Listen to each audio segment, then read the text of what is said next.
I am swinging from a 7-story window, throwing parties in a 10 by 7 cell. It's astounding the lengths I'll go to convince the whole damn world I don't need anybody's help. Yeah, I am waving while I drown. Don't bother swimming out to save me, I will only drag you down. I'll try to use your body as a life raft, 'cause if there's room enough for one, there must be room enough for two. I'll sail the good ship you into the sunset, sipping on savory water till my liver turns blue. Sha-na-na, sha-na-na-na-na-na-na-na.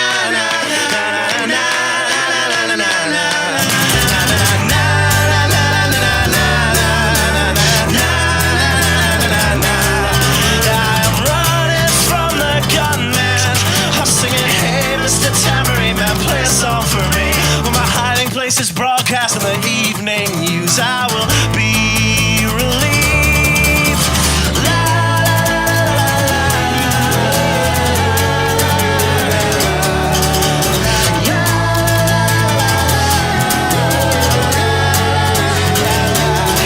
I am waving while I drown. Don't bother swimming out to save me, I will only drag you down. I'm waving while I drown. Don't bother swimming out to save me, I will only drag you down. La, la, la, la, la, la, la, la. Singing, hey, hey, alright, yeah, I wrote that one myself. It's astounding the lengths I'll go to convince the whole damn world I don't need anybody's help. Fuck. All right, put down your pens, put down your pencils, step away from the keyboard, and settle in for another bout of writer's block. First and foremost, let me thank Low Tide Kava Bar for the kava that I drink on this and every episode of the writer's block. Bula. Bula. Also, thank you to Muddied Waters Media for allowing me to do this show, and thank you to Don and Sally Wright for giving birth to me oh so long ago. That was the greatest decision you've ever made. I actually have somebody in the studio, which isn't all that weird because usually somebody's sitting in that seat most of the time. But Atom Freeman, welcome back to Muddied Waters. Yeah, This it's is- been some time. Huh? Yeah, you're going to need to get a lot closer to that mic. Yeah, absolutely. It has been 1 year since you were last on. 1 year. 1 year. Since I was last on, Since you were or last on. since the first time? No, it's been like 2.5. Well, since the first time you were mentioned? No, since the first time I was on it. Weren't you only on one? 2? Were you? I think so. Huh. Pretty sure. It's been 1 year since the last one. Okay. We'll take it. I absolutely know it's been 1 year since the last one. Facebook memory? No. Okay. Personal. Okay. Yeah.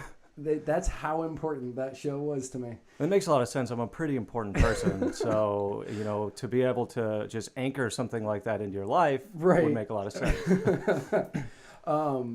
And when we had you on last time, back when you were on the Muddied Waters of Freedom, you were talking about proper ways to communicate within the Libertarian Party. Yep. Communication in general is really my specialty, something I've dedicated my life to. So with that, we didn't really get into a lot of specifics or depth in that episode because it was just kind of a general overview. Right. One of the main things that we did talk about was NLP, Yes. which is one of the coolest things and most well-known, I'd say, in communication in general. And what's actually pretty funny about that is when I was last week I was doing a live stream with Spike while we were testing out new equipment, and I teased that we were going to be talking about NLP, and he didn't know what that was. Really? So then I talked about NLP a little bit, and for anybody who doesn't know, what I told Spike was the best video I've ever seen on NLP that's really entertaining is the Darren Brown video. Oh, that one's really good. I like the BMX one too. That's the one. Is it? Yeah, Darren Brown with Simon Pegg. Yeah, Simon Pegg. That's how I always associate that one. Right. Yeah, Darren Brown's the guy that's doing it. Yeah. Yeah, and he's like he hasn't come in. It's Christmas time. Yeah, it's close to Christmas. It's definitely a holiday season towards the end of the year. He comes in, and I don't know. I don't know the pretense of it. I don't recall it, but they're talking about what gifts he would like to get for himself. What he would want, and essentially Brown implants exactly what he wants to into Peg's mind. Right. So before the episode starts, he had called Simon Pegg up and he had said, "I want you to write down on an envelope, put it in an envelope and seal it, what you want for Christmas." Right. And then Brown implants what he wants, and he's like, "What did you write down?" He forgets completely what he wrote down initially because he changed his mind, but he didn't realize that he changed his mind because it was implanted into him by Brown. Right. Yeah. Right. And he wanted, I believe it was a leather jacket is what he had written down. And he ended up getting... It was a BMX bike. He ended up with a BMX bike. And they brought it in and everything, and he was like so excited. He was and so ecstatic. excited. He was like, "I wrote down a BMX bike." And he was like... And they bring out a BMX bike, and he's all happy. And he goes, "Okay, now open up the envelope." It's a leather jacket. Leather jacket. And he's like, "No, I remember writing down BMX bike." So, and then when they show how he does it, he was like, I'm trying to remember the way he phrased it. It was something like, maybe Xbox. Yeah, absolutely. So that's the thing. So with NLP, it's all about the patterns and aspect of it. First off, NLP is really, it's just the study of language patterns and how our brain reacts to that. So everybody already does stuff like this and uses these techniques throughout our everyday life. I mean, it's just second nature for us.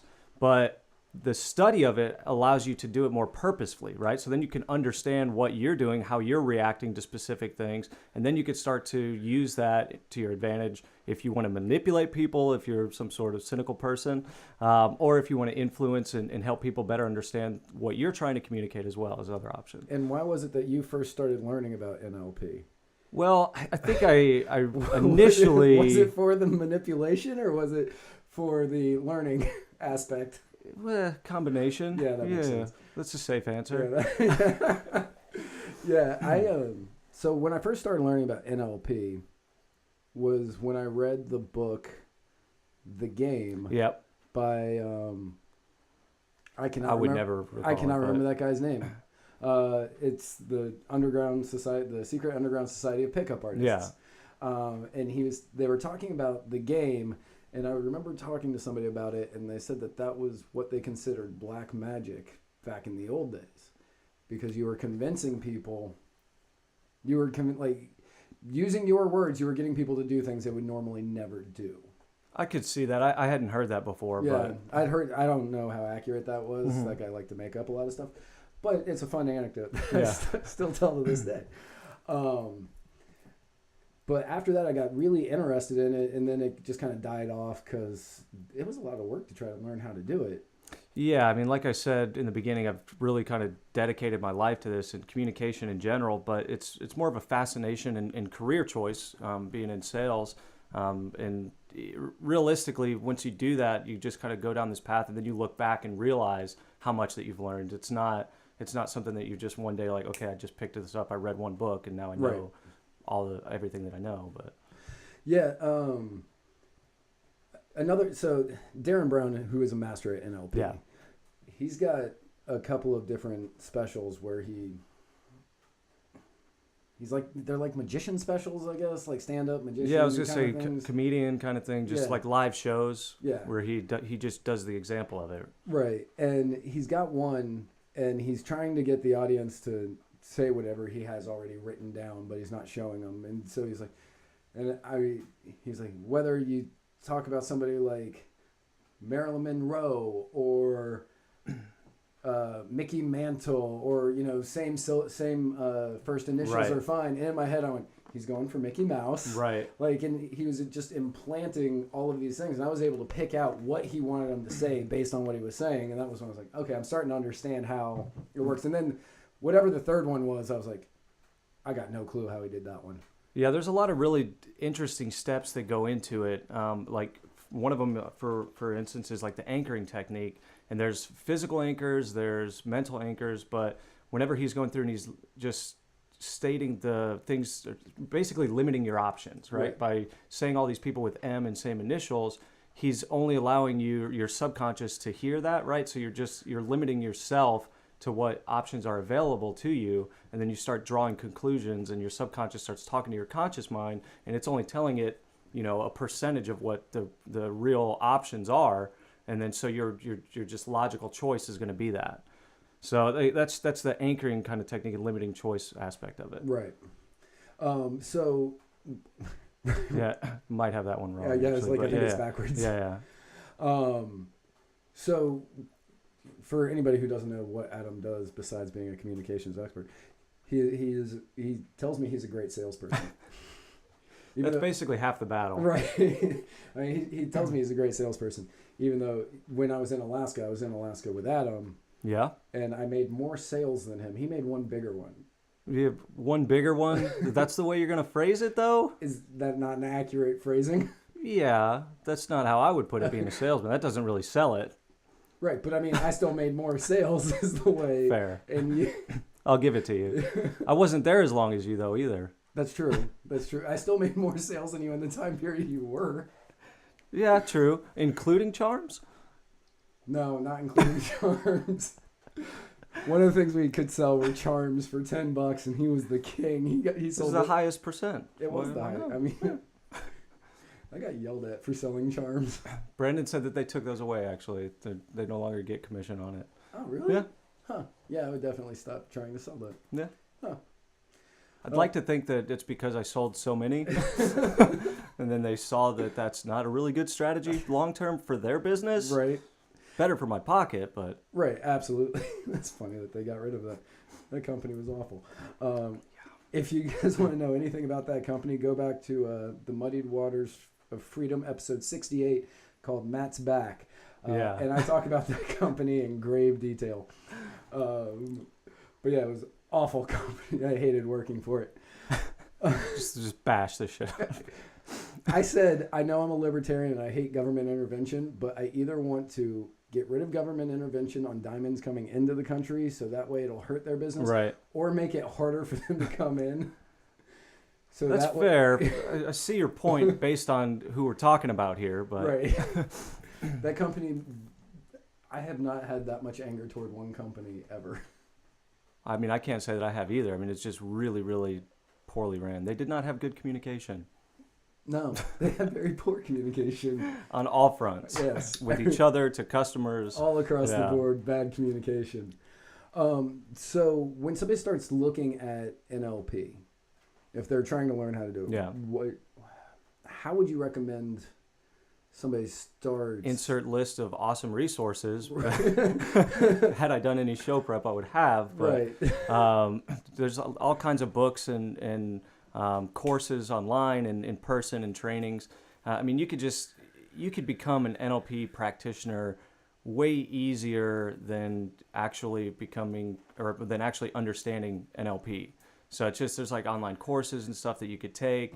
Anytime I've ever seen somebody that is a certified NLP practitioner, I don't really hold much merit to that. Nothing against the person or any establishment that gave them that. It's more than just the certificate, right? Right. But it's a good place to start. You know what I mean? If you understand that that's not the end goal. Right. So when you're working on sales, Mm-hmm. obviously you're probably using a little bit of the NLP. Like in my very short stint of selling diamonds and other jewelry, there were some things that they taught me, like the reason that in every watch commercial, like the watches are set to 1011, somewhere between 1008 and 1011. Right. One, it frames the logo of the watch and it makes it look like the watch is smiling, and that the date is always set to the 8th. I didn't know that about the date always being set to the 8th. I didn't catch that training on watches. You left. It's always set to the 8 because Asian countries consider 8 to be a magic number. Yeah, I was going to assume that it had something to do with that. That stuff like that is really less about NLP and more about the perception aspect of advertising and what we see. It's subliminal. Yeah, subliminal advertising, yeah. Subliminal messaging.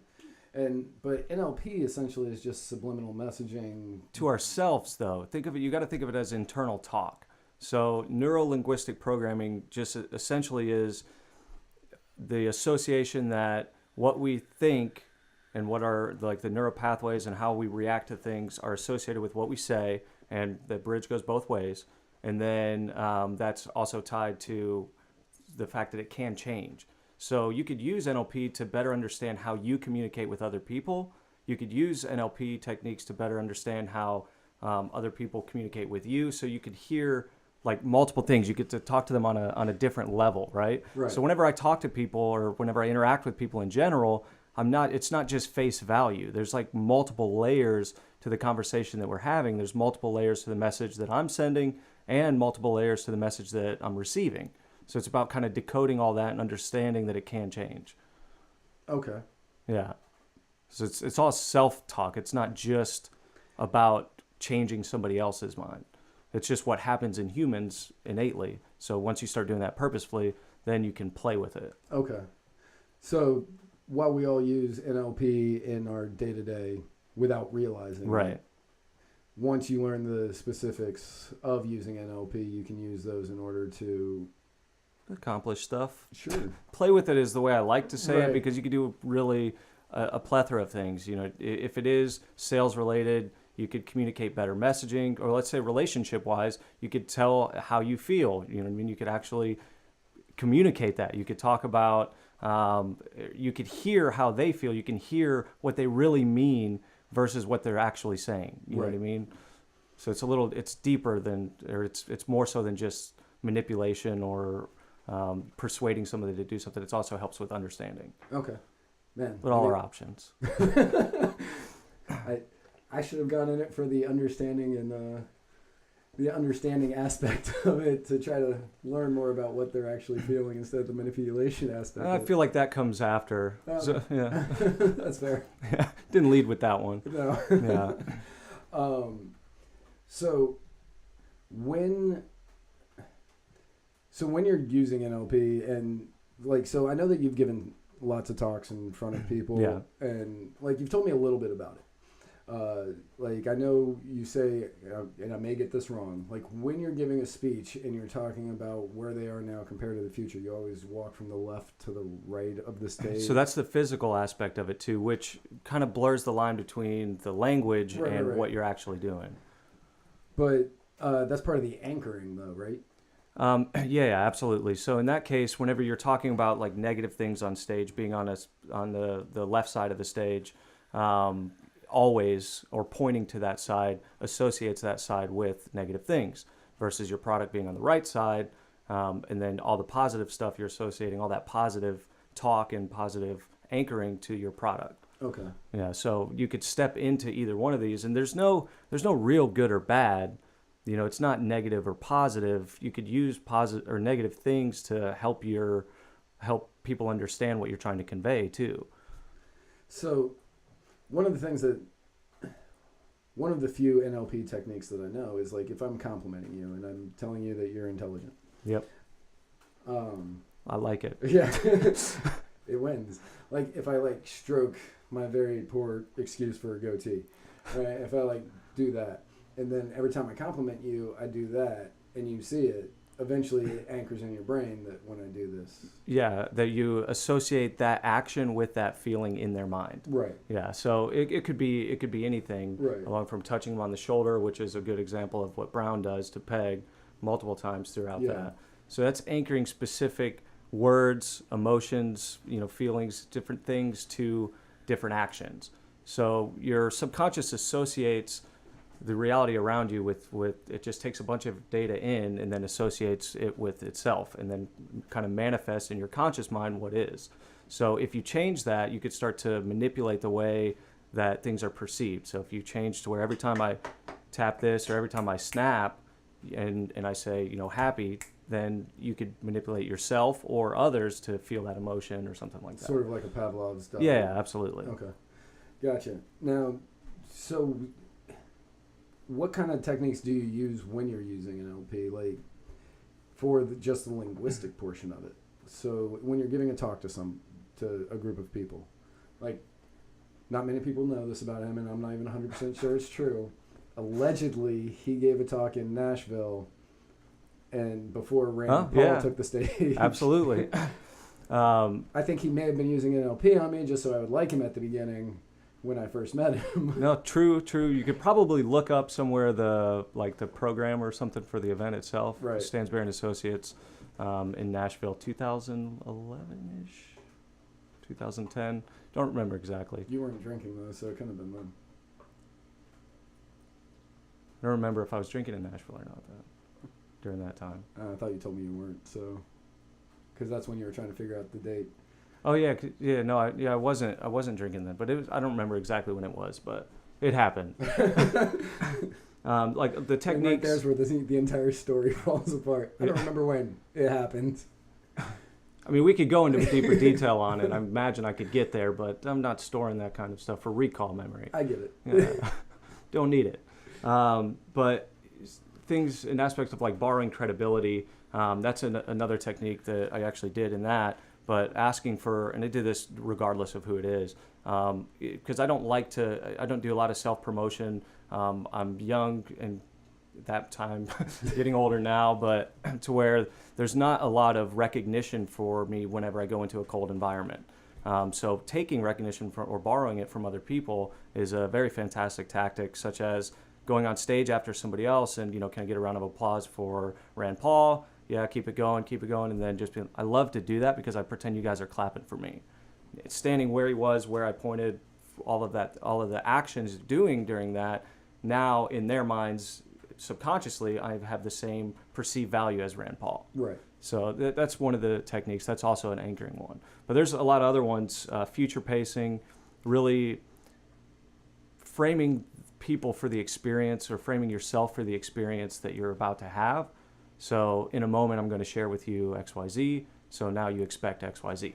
Right. That's a basic example of that. Okay. Yeah. So it's just kind of like, I'm gonna promise you this gift, but you're gonna have to wait. Yeah. Because that way they're gonna have. Same thing like in movie trailers and commercials and things like that. In series, specifically like TV series, the season finale or the end of the episode always makes you want to watch the next one. Right. Because it's this big cliffhanger that leaves you just wanting more. And I think you call that open looping. Mm-hmm. You got it. Right. Yeah, so open looping. If you've ever watched an episode of Twin Peaks, for those of you who are watching / listening, every episode ends with an open loop where it's like you need to know what happens next week. Same thing with Lost, Breaking Bad. Most of them are obviously the most successful TV series ever. All of them are going to do it. Right. I mean, it's a common known thing in like storytelling. Whenever you're writing a book, I imagine you probably know this. You're telling a story. It's always about like the end of the chapter is always something to keep it progressing. It's just a progression. I'd probably be a better writer if I used that tactic. Yeah. But yeah, I mean, I do understand that where it's like Dan Brown, who wrote Da Vinci Code. Yeah. Angels and Demons, Da Vinci Code, that Robert Langdon series. Every chapter ends with like what the heck's going to happen next. Right.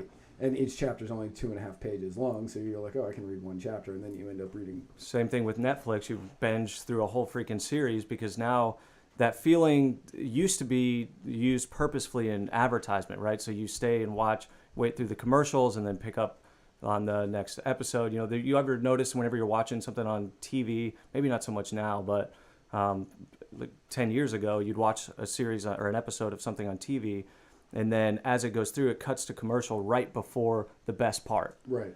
Because they don't want you to go anywhere. Right. They want you to stay there and listen to the commercials, obviously, because they paid good money for it. Well, the commercials paid good money. It Yeah. should be there. But yeah, so yeah, it was like every 7.5 minutes you would get that one moment. Like, so as you know, I love the show Scrubs. Yeah. I know pretty much every commercial break in Scrubs. I believe it. You might even be able to cite them. I probably could. But it's like you'll have one in season 7 of it where one of the nurses die. It happens. Yeah. Yeah, sure. Nurse Roberts. For anybody who hasn't seen it, sorry, that show's been off the air for like 10 years. Spoiler alert. When Nurse Roberts dies, Like they're going through the beginning of that episode, and then right before the first commercial break, is like she's in a coma, and then it just goes straight to a commercial break, and it's like, wait, what? That just reminded me of the most exaggerated example of it is soap operas. Yeah, That's like, and that you see a lot of shows like Family Guy, or not Family Guy. I forget, one of the animated ones. Did a really good job. They always made fun of the soap operas. Like it happened multiple times throughout it. Don't recall what it was.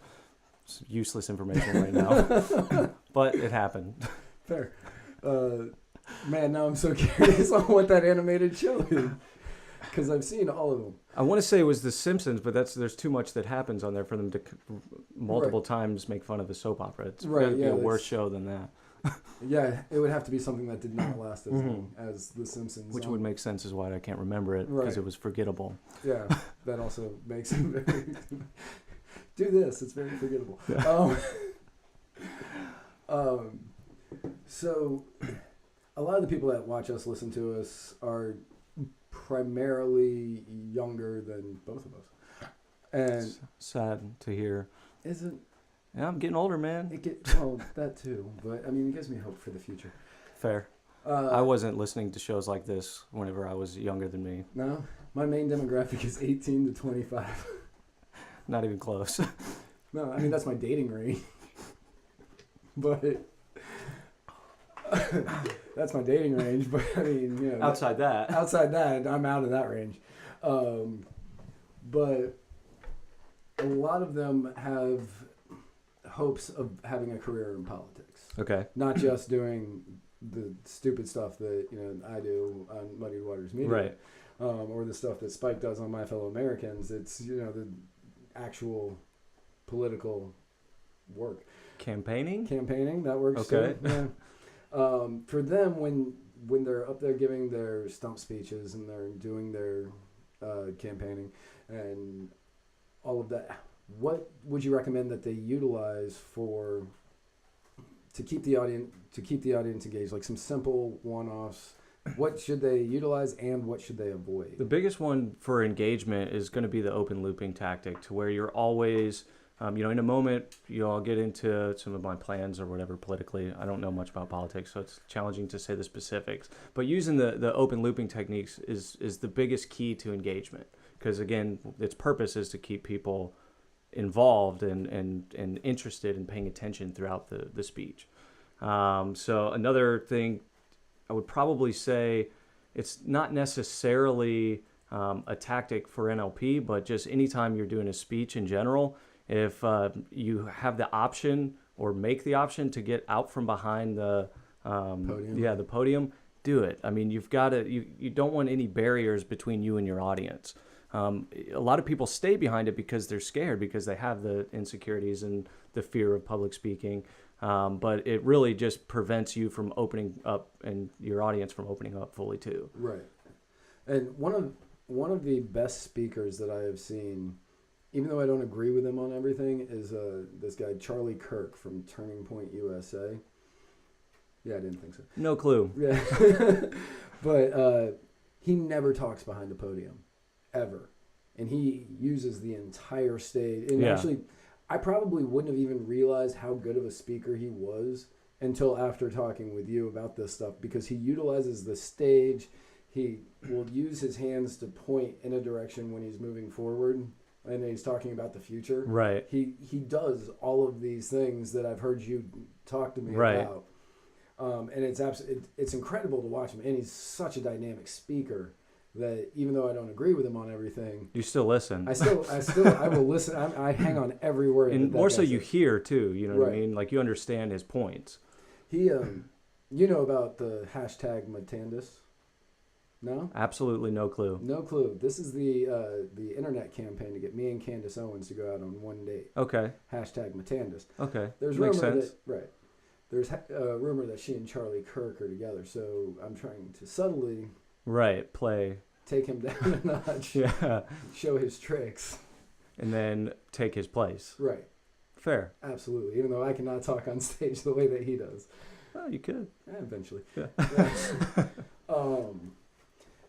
So besides just standing behind the podium, anything else that they need to avoid? I know that you want to make eye contact. Yeah, I mean, look around. Don't be separated. Be connected. Don't shy away from the things that make you human and your language patterns. Not popular belief as from scholars, but the ums, the pauses, the uhs, all of those things add dynamic to your communication. So by taking those away, you become less human.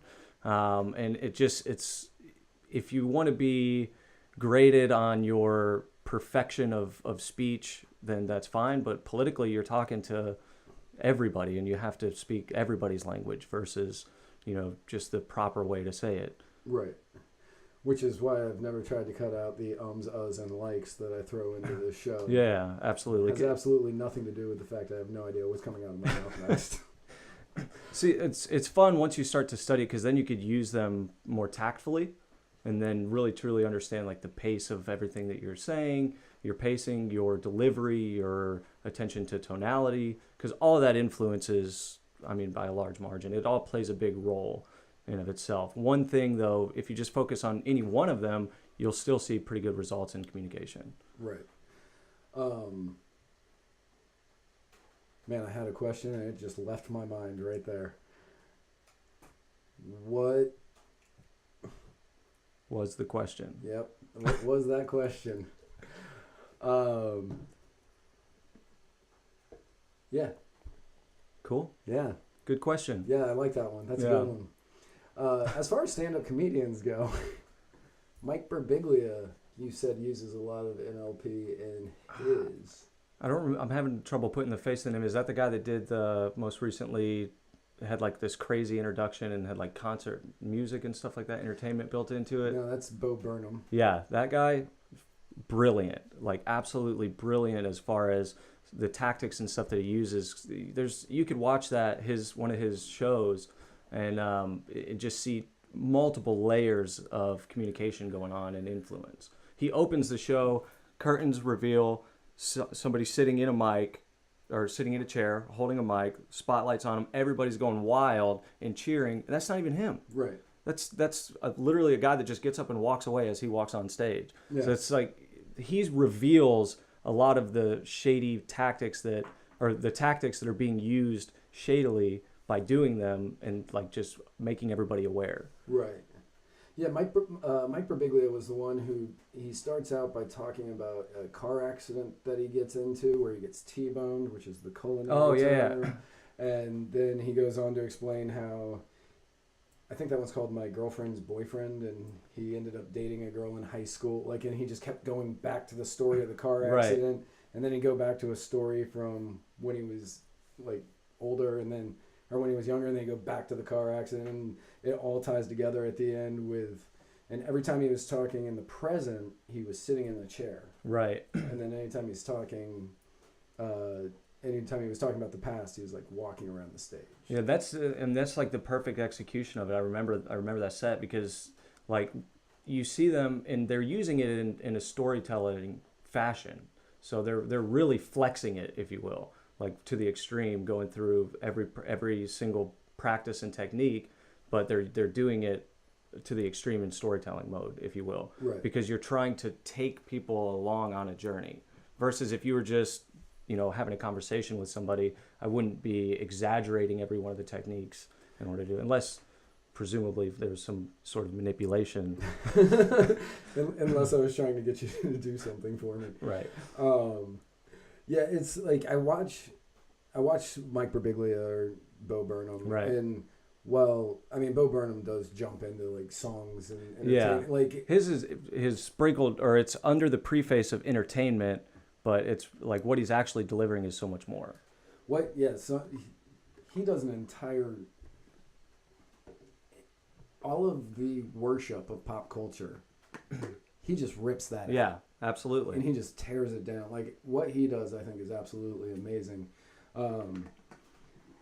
But with Mike Birbiglia, he gets me to feel things that I didn't know I had feeling for, with the way he tells stories. That's the mark of a good story, right? Right. And that comes from the technique in which it's delivered. Right. Which, I mean, the storytellers of old told stories in order to teach people how to deal with certain situations better. Because if you were to be, a long time ago, you were attacked by a lion and you survived, and you were a good enough storyteller, and you could induce the same kind of fear into the people you're telling it to, they would then learn how to survive a lion attack. Right. Which, that's how I feel with Mike Birbiglia. I totally stole that, man. I was like, that's fucking pretty good. Yeah, So. I totally stole that. I got to give credit to Matt Johnston of the Narcissist Cookbook for that one. Makes sense. Yeah. That's actually in one of his songs. Like almost word for word. It's good. It's true. Yeah. I like it. Makes sense. I've actually ripped that song off a couple of times on this show. I always give him credit, though. Great guy. Thanks for letting me use your music, by the way. Yeah, with Mike, the way that he tells these stories, like, I've never, well, I have been T-boned, I have dated people who have had boyfriends. So I guess I can really get along with a lot of what he's talking about. But he is able to get me to a point where, even though I'm laughing on the outside, like on the inside, I'm kind of want to weep a little bit. It's this weird dichotomy that he is able to produce inside. And it's one of the most amazing things I've ever seen from a stand-up comedian. So one of the techniques for really changing that is reframing something that's taken our belief of something or our feeling of something and changing it into something else. So you could use anchoring to accomplish a version of that, but there's a whole section of NLP that's just about, or a technique of NLP that's just about reframing, to where you can do that. And that's really actually pretty powerful for, self-improvement and self-exploration, is understanding how you view things and understanding, again, that can change. Right. So as far as utilizing NLP, like just in the day-to-day, like I know that in relationships you've used it, or at least attempted to, depending on the relationship. Yeah. I know way too much about his life. So you've utilized it in relationships in order to try to help get to better communication, better understanding. Right. So in what way, how do you do that without just asking a bunch of questions is probably the best way to phrase that. It's more not focusing on using it against somebody or to somebody, and more thinking of it and framing it as using it for yourself. So as an example, whenever I'm in a relationship and my girlfriend will talk to me, right? She speaks to me. Most of the time, they're not always saying exactly what they mean. And every guy knows that. Right. You know what I mean? They can think of at least 10 specific situations in which that is an example. So it's about on the fly and cognitively understanding what they said, decoding it to, what they really, really meant. And there's only like a core, like a small set of data of core things that people really mean whenever they communicate. You know what I mean? It's not as much as our vast amount of words we have for language. There's really just communicating emotions and desires and wants. So it's pretty limited on what people really are saying in comparison to what they're actually saying. So for relationships, it's more so about you using it to listen better versus to project better. Okay. But also, when you do use it the other way, it's not the manipulation side of it. It's more so decoding what you're saying and speaking their language. Okay. So when I was doing real estate, which was an awful experience for anybody who's never heard that story of my life, one of the things they taught us was to go 3 deep. And so you'd ask a question and be like, I need, you'd find out what the people wanted in the house. And they'd be like, okay, well, we need 3 bedrooms, 2.5 baths. And then you would want to find out the reasons behind everything, right? Because maybe they don't need 3 bedrooms. They need 2 bedrooms and an office, or wants versus needs. Right. Yeah. Or even that they don't understand what it is that they're really looking for. Yeah, they don't, I mean, people in general have a hard time deciphering their own personal wants versus needs. And it's, the more you dive into it, the easier it gets. You could use that same technique on yourself for decision making and processing and emotional understanding too. You know what I mean? It's like, okay, I feel angry. Why do I feel angry? what's making me feel angry? Is there any other option to this? What can I do to stop it? You could go infinitely deep into that, but it's just about analyzing things deeper. Okay. And so from basically what I'm hearing, minus the manipulation side, which is really the side that's the most intriguing about NLP. And that's how everybody sees it too, by the way. Whenever you talk about understanding NLP and start using tactics, if somebody is familiar with it, they feel, if they have studied it extensively, then they know. But if they just went online and got an NLP practitioner's course, they feel like it's just a tool to manipulate others. And it's so much more than that. So the real key on NLP is not only being able to understand your audience, I guess would be the best way to put it, whatever the audience is, whether it's 1 to 5,000. Right. But also to learn how to understand yourself and what you're feeling and how you are communicating that. Can you say that in a different way? The NLP isn't just about NLP isn't just about being able to manipulate somebody or people in general, but it is about getting an understanding of the individual, whether it's you or the person you're talking to. Yeah, absolutely. And that's the thing, because it's, again, nobody started really paying attention to this until the 70s, but we didn't start doing this in the 70s. You know what I mean? We've been doing it forever as humans and everything. That's just how our brain processes information. So the study of it is called NLP. The study of that action that happens, we've just labeled it NLP. Okay. But it happens whether we realize it or want it to or pay attention to it or not. It's already happening. But the key is once you start paying attention to it, then you start to understand it, and then you could start, again, playing with it, whether that's for good or bad. Right. And I'm certain that anybody that's listening or watching this will only use it for good. Or don't. Or don't. I'm not here to judge. We're all libertarians here. So, as you know, last week I texted you. I think it was last week. It took me a week to respond, so it had to be 2 weeks ago. No, this one you actually responded to within 2 days, which was really amazing. And I said, I need you on my show this week. Yep.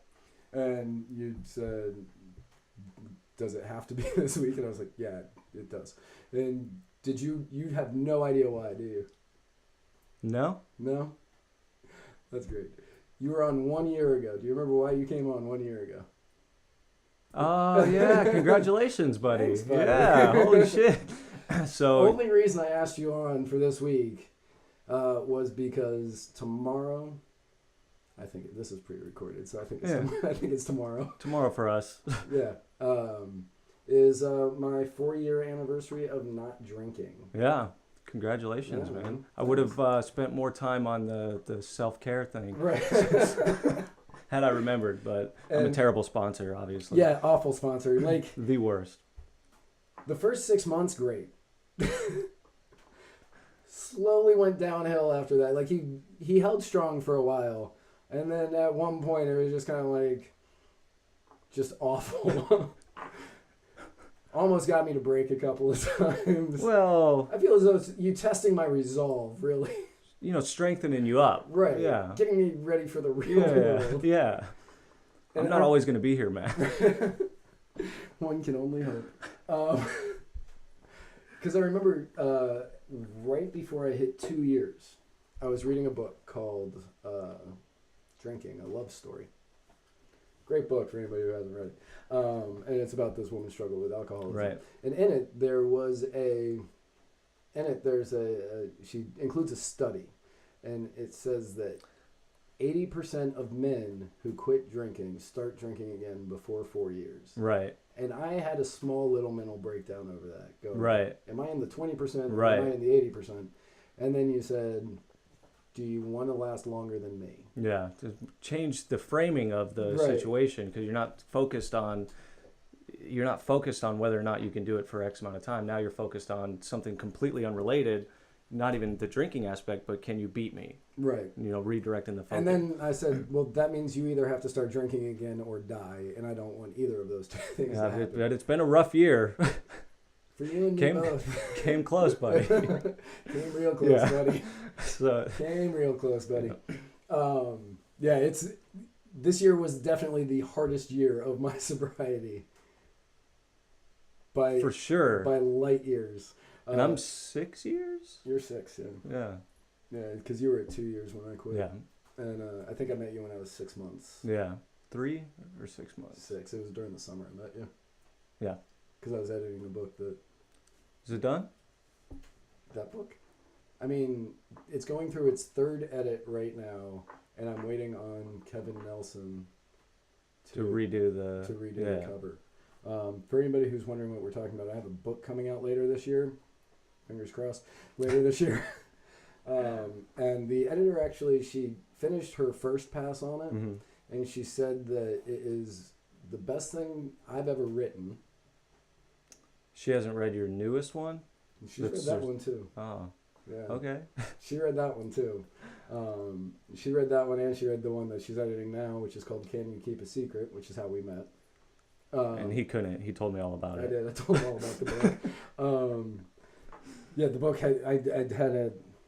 Oh man, I thought I had it with me here. It's in the other room. But I had this notebook, and on the front it said, "Can you keep a secret?" And then I wrote like "top secret" all over it, and like don't. This looked like something you should never leave laying around, or if you see it, you shouldn't even look at it. Like, don't even glance at it. That's what this thing looked like. And he is sitting catty corner to me at this kava bar with this girl, and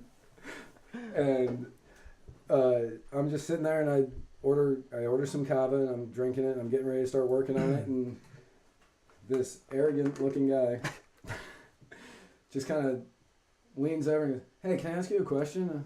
"Yeah, what's up? What's in the book?" And I just started laughing incessantly because nobody else had actually had the balls to ask me what was in the book. For good reason. Again, you look at this thing, you didn't want to ask. But I don't always make the best decisions, and I fucking had to know. Mm-hmm. When I see something like that, fucking my framing of something like that is I gotta know. I gotta know. Yeah. That's like the button that was on that center column at work in Alaska. We just wanted to know what happened if we. What if we push this? What if we push that? Silent alarm? Confetti? Don't know. Don't know. Could be anything. I never found out what that button was for. I'm disappointed. I know. Me Yeah. too. Me too. Somebody told me once what it was, but It's got to be a silent alarm, right? they said it wasn't. They told me what it was, and it was such a disappointing answer. I actually blacked it out. That's fair. I don't Yeah. even want to know anymore. But I wanted to know what that button. Because did. the idea of what it is going to be better than what it actually is. Right. So you don't have to tell me. I know. You So don't have it's to like- remember. I'm rooting for confetti, or Balloons. the entire bottom of the store drops out. Fair. That's the kill switch. That's the kill switch for the entire thing. The entire thing just goes down. The store is actually built like above the shoreline, if you will, I guess. Yeah, it's above water in Yeah. Alaska. Yeah. And I'm not saying that you should do this, but if you take a boat underneath, you go about 20 yards in, 20 yards to the left, and you cut, you're gonna get the safe. If you do that, please don't reference the show. I don't think they'll be referencing anything. Probably not. Yeah. I think they'll know immediately. They'll be Yeah. like, Matt and Adam did this. Fair. And then for anybody who also doesn't know, he and I have a podcast that we don't. We do. We do. It's been a while. It's been since Alaska Yeah. since we did one. And it's time that we do one again eventually, very soon. Very soon. Much sooner than this.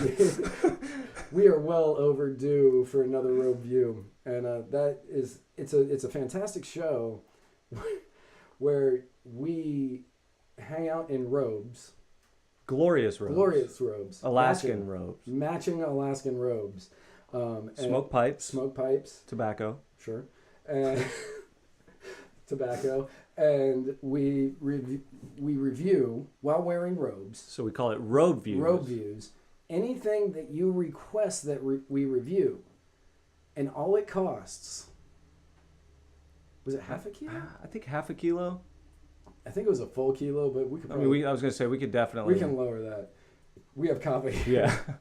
We're no longer in Alaska. We're no longer in Alaska, so the price has gotten much lower. It's cut in half, really. 50% off today only. 50% off for a half a kilo of kava. We will review anything you want. And the list of things, we reviewed a person.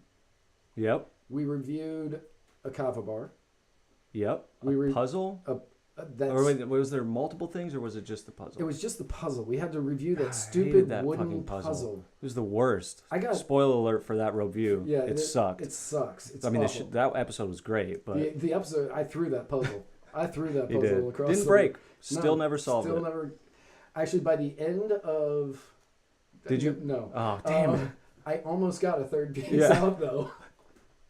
Because I didn't have a lot to do after you left. That's fair. And I worked a lot on that puzzle. Yeah. But I was sitting there, and at one point I was like, and then the puzzle sort of fell back into place, and I was like, I hate this thing. I hate this. Did you throw it again? I did, yeah. Of course. Of course I threw that puzzle. We did. I know we did one across the... That was Sean. Okay. We reviewed Sean. We reviewed the puzzle. We reviewed... Dental Destinations? Dental. Dental Destination? I think it's that's terrible that we don't know that. I think it's Destinations Dental. Because it made more sense to us that it would be the other one. Yeah. That's right. She's dating somebody now. She's not watching this. Yeah. Yes. It's all good. So yeah, we did these 4 reviews, and one of my good friends, Nicholas Wieser, from Being Libertarian and Liberty Link Media Group, told me that it was probably the best show I have. And I laughed so hard when he said that, because we did zero prep for this show. I think I could feel it because it's more entertainment based. Right. It's basically us just making fun of things. That's what the people want, man. Have you been on the internet lately? I mean, it's a lot of people getting hit in the nuts and kids falling off bikes. By the way, all this communication and NLP stuff's a dying thing. It's just pretty soon just going to be like 10-second clips to where you just get bullshit information. Everybody wants everything right now. He also used to have a school where he would teach you this. So. Yeah. No longer. No longer.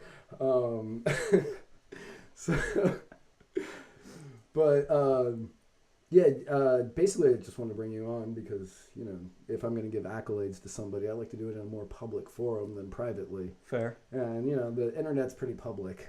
Fair. Granted, my show's not, but... It's more public than mine. Valid. It doesn't exist. And, I mean, every day we're growing. But what are your stats? You don't have to answer that. Our stats are going up. The stats for Muddied Waters Media Group have been taking a steep climb. So if you guys can do me a favor, follow, share, recruit friends, please help Matt. Please. But yeah, I just wanted to let you know that I appreciate all that you have done for me. I mean, you've been a really shitty friend at some points, but... But balance, right? Everything in moderation, even moderation. Even moderation, yeah. Right? Now I get it. I think that was the lesson you taught me. And you're just one of my best friends, and I definitely appreciate everything that you have done for me over the last 3.5 years. Yeah. Wow, that doesn't seem right. But that's right. Yeah, no, that's right. Yeah, if I am hitting 4 years, that means it's been 3.5 years that we've been... Man, you have seen me through the 2 worst breakups. You've seen a lot of Adams. I've seen a lot of Adams. But yeah, I just wanted to bring you on really because publicly thanking you for stuff keeps me from having to do it privately. Yeah.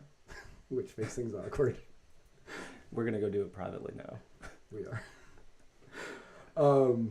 So I don't even know what you're working on now. This is how good of friends we are. No, it's just a real trick question right now. Yeah. Do you have anything to plug to my guests? I know if you work in propane or propane accessories in Texas. Yeah, globally, if you know anybody that manufactures anything, reach out to me. I need a lot of help. Just say anything. Literally anything. It's too like broad to define and undefined right now. All right. Well, I have projects, just they're very scattered. Gotcha. You can also follow him on Instagram at Baby Groot Does a Thing. Oh yeah, that's still exists. It still exists. And you can follow us both on Instagram or Facebook at Robe Views. Robe Views. That'd be the one I'd recommend. That would be the one I'd recommend. You can get more content, maybe. Maybe.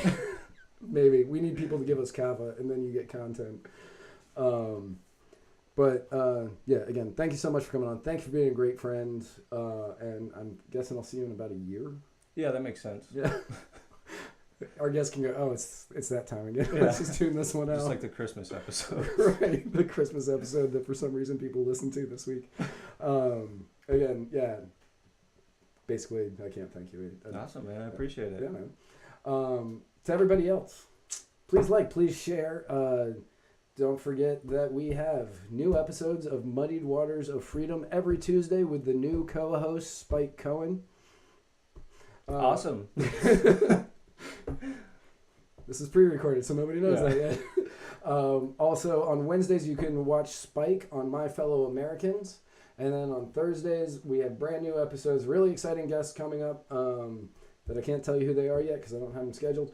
But stay tuned to find out who they are. Stay tuned to find out who they are every Thursday. And new and exciting content coming out all the time. And we've got a couple of new writers that are supposed to start writing. I don't know if that's actually going to happen, but hopefully they do. And that would be amazing for multiple reasons. And so just keep up to date with everything. Muddied Waters Media's got a lot of great stuff coming out for you guys. And thank you all so much for listening. Facebook.com/ Muddied Waters of Freedom. Instagram, Muddied Waters of Freedom. Twitter, Muddied @Muddied_Waters, or all day, every day at muddiedwatersoffreedom.com. So get back to writing because it is the absolute best way that we can make a difference. I am swinging from a 7-story window, throwing parties in a 10x7 cell.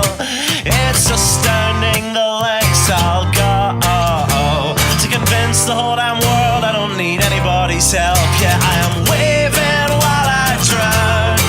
Don't bother swimming out to save me, I will only drag you down. I'll try to use your body as a life raft, cause if there's room enough for one, there must be room enough for two. I'll sail the good ship you into the sunset, sipping on savory water till my liver turns blue. Sha-na-na, sha-na-na-na-na-na-na-na.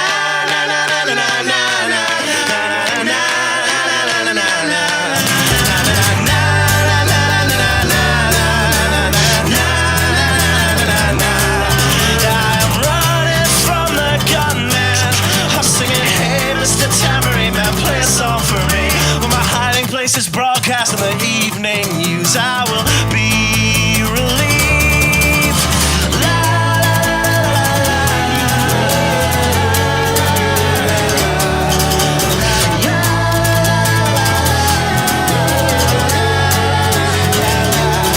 I am waving while I drown. Don't bother swimming out to save me, I will only drag you down. I'm waving while I drown. Don't bother swimming out to save me, I will only drag you down. La, la, la, la, la, la, la, singing, hey, hey, alright, yeah, I wrote that one myself. It's astounding the lengths I'll go to convince the whole damn world I don't need anybody's help.